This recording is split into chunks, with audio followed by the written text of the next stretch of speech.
ñu ngi leen di jaajëfal bu baax yéen ñi nga xamante ni yéenay suivre chaîne bi di GP FDP Sénégal te li ñu wax tey ci xibaar bi nga xamante ni mu ngi daw diggante démb ak tey ginnaaw ba nga xamante ne autorité nigériens yi gis nañ ni seeni doomi réew ñu ngi ci dëkk bi nga xamante ni mooy Sénégal rawatina fi nga xamante ni mooy Dakar di capitale Sénégal nekk ci mbedd yi di taxawaalu di yalwaan. loolu depuis ba mu amee ba léegi autorités yi nga xamante ni ñooy nigériens yi maanaam seen autorités yi gis nañ loolu mu métti leen parce que ñi nga xamante ni mooy nigériens yi ñu nekk ci mbedd Dakar yi di wër di taxawaal di yalwaan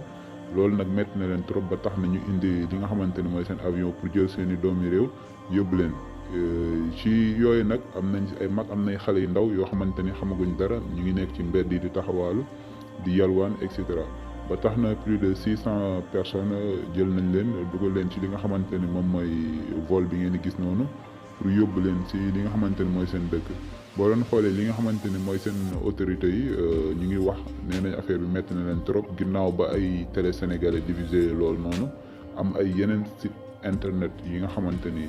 jël nañ information yooyu noonu reprendre ko bañ ko gisee am na lu leen métti trop te loolu dafa nekk ci li nga xamante ni mooy dëkk bi rawatina fi nga xamante ni mooy capitale du Sénégal di Dakar parce que da ngay gis dëkk boobu dañ naan dëkk dox dajale parce que da ngay gis ñoo xamante ni doo xamante kenn ku ne ngay gis ci mbedd ñuy taxawal te loolu wóorul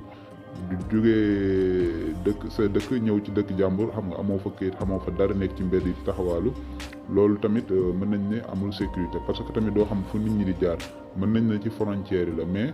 état bi war nañ ci jël mesure de sécurité